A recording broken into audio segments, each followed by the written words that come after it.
Bismillahirrahmanirrahim. Assalamualaikum warahmatullahi wabarakatuh.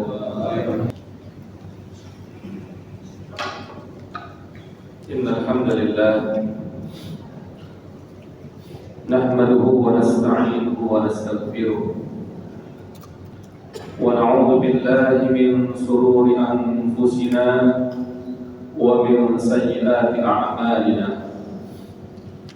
من يهده الله فلا مضل له ومن يضلله فلا هادي له أشهد أن لا إله إلا الله وأشهد أن محمدا رسول الله اللهم صل على سيدنا محمد وعلى آله وصحبه ومن تبعهم بإحسان إلى يوم الدين. Ayuhal hadirun, usikum wa nafsi bitaqwallah.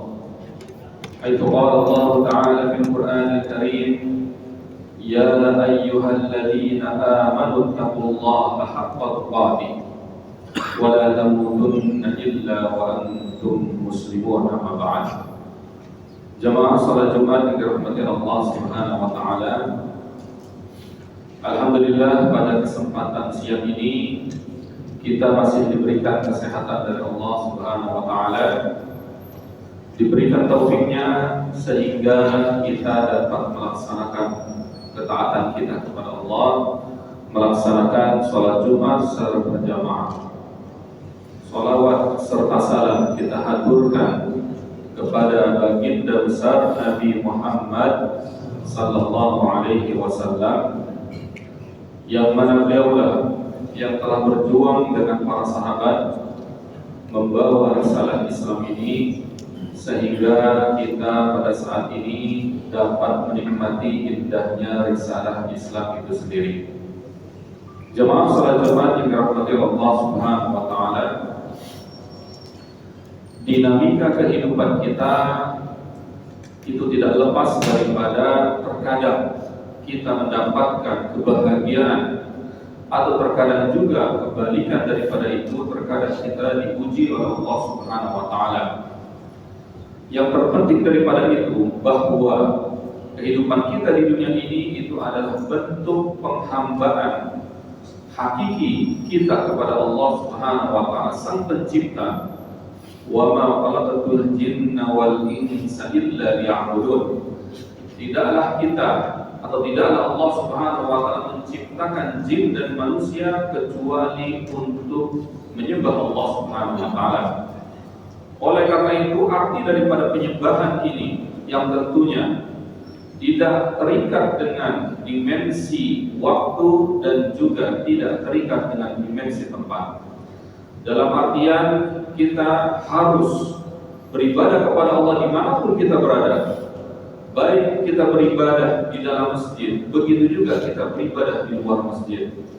Disinilah ujian yang sebenar-benarnya ujian daripada Allah Subhanahu wa taala. Ketika mungkin kita bisa beribadah di dalam masjid, tetapi disitulah kita diuji apakah kita bisa beribadah di luar masjid. Dalam artian, apakah kita bisa mengingat Allah ketika kita di kantor, ketika kita di pasar-pasar, ketika kita di rumah, ketika kita di jalan raya, apakah kita mengenal atau mengingat Allah Subhanahu wa taala? Yang kedua adalah tidak terikat dengan dimensi waktu. Dalam artian baru saja kita meninggalkan bulan suci Ramadan, yang tentunya bulan suci Ramadan banyak di antara kita dengan izin Allah bisa maksimal beribadah kepada Allah, maksimal dalam membaca Al-Quran, maksimal dalam bersedekah, maksimal dalam qiyamul lail dan tahajudnya dan kebaikan-kebaikan yang lainnya. Disinilah kita diuji pasca bulan suci Ramadan, diuji pada bulan Syawal, Dzulqa'dah, Dzulhijjah dan bulan-bulan yang lain, apakah kita masih beribadah kepada Allah. Yang ini menjadi evaluasi kita bersama terkadang di sosial masyarakat kita. Ketika berakhirnya bulan suci Ramadan, berakhir pula ibadah dia kepada Allah Subhanahu wa taala. Ketika berakhir bulan suci Ramadan, berkurang ibadah-ibadah yang pernah dia capai di bulan suci Ramadan, sehingga yang idealnya pada bulan Syawal yang secara definisi bahasa bahwa Syawal adalah peningkatan, justru kebalikannya berkurang frekuensi ibadah dia kepada Allah Subhanahu wa taala. Frekuensi ibadah membaca Al-Quran berkurang di bulan Syawal dan bulan-bulan yang lainnya. Frekuensi sholat tahajud dia, sedekah dia. Padahal dalam Al-Quran Allah Subhanahu wa taala telah memberikan gambaran kepada kita terkait urgensi konsistensi kita dalam beribadah kepada Allah, atau dalam ungkapan atau definisi yang lebih familiar bagi kita adalah istiqomah dalam beribadah kepada Allah. Dalam Al-Quran, a'udzubillahi minasyaitonirrajim, innal ladzina qalu rabbuna Allahu tsumma istaqamu tatanazzalu 'alaihimul malaikatu alla takhafu wa la tahzanu wa abshiru bil jannati allati kuntum tu'adun. Innal ladzina qalu, sesungguhnya orang-orang yang berkata Rabbuna Allah, Tuhan kami adalah Allah Subhanahu wa taala, tsumma istaqamu, kemudian mereka istiqomah atau konsisten. Apa yang mereka dapatkan? Tatanazzalu 'alaihimul malaika, malaikat akan turun kepada mereka membawa kabar alla takhafu wa la tahzanu, tidak ada rasa takut maupun tidak ada rasa sedih. Dalam tafsirannya, para ulama tafsir menjelaskan apa arti daripada tidak ada rasa takut ataupun rasa sedih. Artinya adalah lebih dominan di negeri akhirat. Dalam artian negeri akhirat di mana negeri segala sesuatu menakutkan, mengkhawatirkan, menegangkan, akan tetapi orang yang konsisten ibadah kepada Allah, istiqomah dalam ketakwaan kepada Allah, tidak ada rasa takut, tidak ada rasa sedih, karena dia akan mendapatkan surganya Allah Subhanahu wa taala. Tafsiran yang kedua, bahwa arti tidak ada rasa sedih maupun rasa takut itu bisa berlaku di dunia ini. Dalam artian sebagaimana Khatib sampaikan di awal, bahwa dinamika kehidupan kita di dunia ini tidak lepas daripada ujian demi ujian. Bagi orang yang istiqomah beribadah kepada Allah, tentunya problematika kehidupan itu akan diberikan solusi oleh Allah Subhanahu wa taala, bahkan keberkahan daripada ujian-ujian yang dia hadapi. Menarik redaksi selanjutnya, wa abshiru bil jannati allati kuntum tu'adun, dan berikanlah kabar gembira kepada mereka dengan surganya Allah Subhanahu wa taala yang dijanjikan, diperuntukkan untuk orang-orang yang istiqomah tersebut. Dari sini para ulama justru mengajarkan kepada kita istinbat atau mengambil pelajaran daripada ayat-ayat yang disampaikan oleh Allah Subhanahu wa taala, bahkan dari hadis-hadis Rasulullah, beberapa trik untuk agar kita bisa konsisten dalam beribadah kepada Allah Subhanahu wa taala. Yang pertama adalah kita berusaha untuk mencintai ibadah-ibadah yang kita lakukan selama ini. Ibadah-ibadah yang kita lakukan, misalnya sholat 5 waktu, membayar zakat, sholat tahajud, membaca Al-Quran. Kalau selama ini kita menganggap bahwa sholat 5 waktu, membaca Al-Quran adalah suatu kewajiban yang di situ ada beban tertentu bagi kita untuk melakukannya, justru kita sulit untuk mendapatkan keistiqomahan itu tersendiri. Oleh karena itu, marilah kita rubah persepsi kita dalam diri kita bahwa kita membutuhkan sholat 5 waktu, kita membutuhkan membaca Al-Quran, kita membutuhkan bersedekah, kita membutuhkan ibadah-ibadah yang lainnya. Hal ini senada dengan apa yang beliau Rasulullah SAW isyaratkan kepada kita. Suatu ketika Rasulullah SAW memerintahkan kepada Bilal bin Rabah untuk mengumandangkan azan. Akan tetapi yang menarik dari sini adalah Rasulullah tidak memerintahkan Bilal bin Rabah dengan bahasa yang jelas dan lugas, tapi dengan bahasa kinayah. Tidak dengan bahasa hai Bilal kumandangkanlah azan. Akan tetapi apa redaksi Rasulullah? Ya Bilal arihna, ya Bilal arihna, ya Bilal. Dalam bahasa Arab, arihna adalah hai Bilal, rohah, istirahatkanlah kami hai Bilal, refreshkanlah kami hai Bilal. Dari apa itu? Dari mendirikan sholat.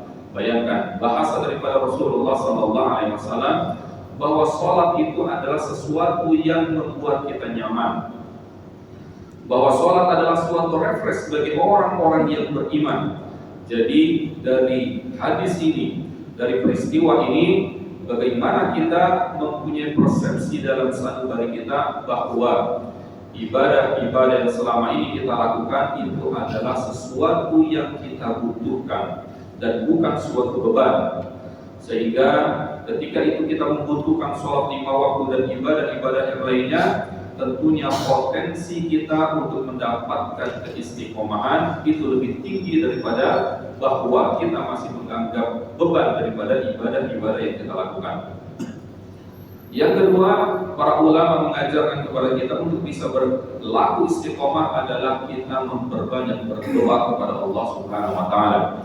Karena dengan berdoa ini adalah bentuk ketawaduan kita, kerendahan hatian kita kepada Sang Khalik, Sang Pencipta, yaitu Allah Subhanahu wa taala. Tidak ada capaian ibadah apapun yang pernah kita capai, tentunya itu adalah andil daripada Allah Subhanahu wa taala. Orang yang beriman dan bertakwa, ketika dia mendapatkan capaian-capaian ibadah, dia semakin merendah diri di hadapan Allah. Ya Allah, kalau bukan karena Engkau, saya tidak bisa melakukan ini dan tidak bisa melakukan itu. Ya Allah, kalau bukan karena Engkau, saya tidak bisa melakukan salat tahajud. Ya Allah, kalau bukan karena Engkau, saya tidak bisa menghatamkan Al-Quran sekian kali. Oleh karena itu, hal yang kedua yang tentunya yang perlu kita lakukan agar kita bisa beristiqomah kepada Allah adalah kita berdoa kepada Allah. Bahkan Rasulullah SAW selalu mengulang-ulang doa, Ya musarrifal qulub, tsabbit qulubana ala ta'atik. Wahai Zat yang selalu merubah-rubah hati kami, tolong konsistenkanlah hati kami ini dalam agama Engkau, dalam ketaatan kepada Engkau. Karena tidak ada satupun di antara kita yang mengetahui bagaimana di masa depan. Apakah kita masih dalam ketaatan kepada Allah? Kalau sekiranya sekarang kita di hari Jumat, apakah kita dijamin? Apakah kita ada yang menjamin diri kita di hari Sabtu kita dalam ketaatan kepada Allah? Apakah ada yang menjamin di hari Minggu atau di hari Ahad kita masih dalam ketaatan kepada Allah? Tidak ada yang bisa menjamin. Oleh karena itu, disinilah bentuk ketawaduan kita. Bahkan dalam Al-Quran, Allah mengajarkan kepada kita salah satu doa, Rabbana la tuzigh qulubana ba'da idh hadaitana wa hab lana min ladunka rahmah innaka antal wahhab. Wahai Zat Allah, jangan Kau tergelincirkan hati kami setelah Kau memberikan hidayah kepada kami. Inilah kedua hal yang sekiranya kita mengamalkan hal tersebut, mudah-mudahan potensi kita untuk istiqomah beribadah dalam ketakwaan kepada Allah semakin tinggi lagi. Yang tentunya kita berdoa kepada Allah, mudah-mudahan Allah memberikan keistiqomahan kepada kita semua, dan sehingga kita layak untuk mendapatkan predikat takwa di sisi Allah dan layak untuk mendapatkan surganya Allah Subhanahu wa taala. Barakallahu li wa lakum fil Qur'anil Karim. ونفعني وإياكم بما فيه من الآيات والذكر الحكيم. أستغفر الله لي ولكم ولسائر المسلمين والمسلمات فاستغفروه إنه هو الغفور الرحيم.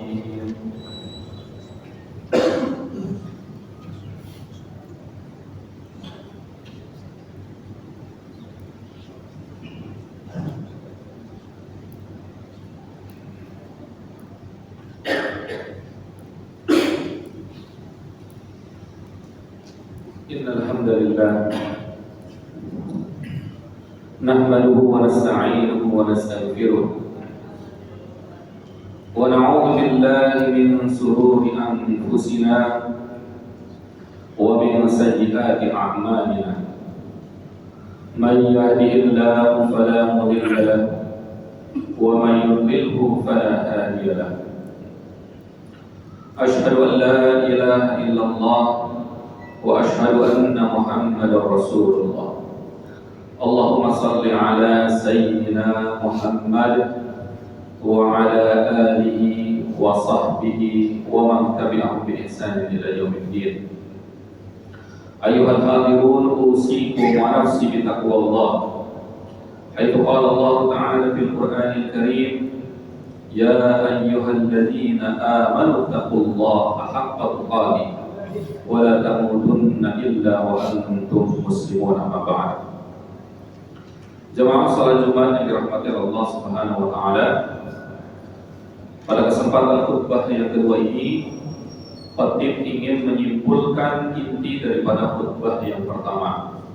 Intinya adalah selagi kita diberikan kesempatan oleh Allah Subhanahu wa taala, kesempatan kehidupan, kesempatan kesehatan, kesempatan harta, karir, apapun itu kenikmatan yang Allah titipkan kepada kita, mari kita optimalkan kesempatan tersebut untuk beribadah kepada Allah Subhanahu wa taala.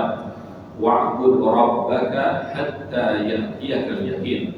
Sembahlah Allah sampai yakin sesuatu yang pasti, dalam artian kematian itu mendatangi kita. Karena penyesalan adalah ketika kematian itu sudah datang, karena penyesalan adalah di negeri akhirat. Oleh karena itu, marilah kita berlomba-lomba dalam kebaikan kepada Allah. Mari kita perbanyak sedekah kita. Mari kita perbanyak membaca Al-Quran, berzikir kepada Allah. Mari kita perbanyak sholat tahajud atau sholat qiyamul lail kita. Kita memperbanyak menyebarkan kebaikan di sosial masyarakat kita, yang mudah-mudahan tentunya di akhirat kelak kita akan menuai apapun yang pernah kita lakukan di dunia ini, sehingga kita layak untuk mendapatkan surganya Allah Subhanahu wa taala. Yang kedua, khatib tidak segan atau tidak lupa untuk selalu mengingatkan jamaah salat Jumat yang dirahmati Allah Subhanahu wa taala untuk selalu mendoakan saudara-saudara kita di Palestina, karena walaupun ada gencatan senjata sejak beberapa bulan yang silam, tentunya serangan-serangan daripada Israel atau Yahudi masih terus ada di jalur Gaza sana. Ketika kita di Indonesia bisa makan dengan enaknya, dengan lahapnya, tentunya saudara-saudara kita di Palestina bisa jadi tidak bisa makan. Ketika kita bisa istirahat dengan nyamannya, dengan enaknya, dengan tidur dengan nyenyaknya, saudara-saudara kita di Palestina mereka tidur di kemah-kemah, kebanjiran, kepanasan dan lain-lain. Padahal mereka mempertahankan prinsip, yaitu bahwa Masjidil Aqsa adalah milik umat Islam. Oleh karena itu, marilah kita berdoa, mudah-mudahan Allah memberikan kesabaran untuk mereka. Mudah-mudahan Allah memerdekakan Palestina dan membebaskan Masjidil Aqsa. Astaghfirullahaladzim, astaghfirullahaladzim, astaghfirullahaladzim. Hamdan na'imin, hamdan syakirin, hamdan yuwafi ni'amahu wa yukafi'u mazidah. Ya Rabbana lakal hamdu kama yanbaghi li jalali wajhikal karim wa 'azimi sultanik. Allahumma la tahmil 'alaina isran kama hamaltahu 'ala alladhina min qablina. Rabbana wa la tuhammilna ma la taqata lana bihi. Wa'fu 'anna waghfir lana warhamna anta maulana fansurna 'alal qawmil kafirin.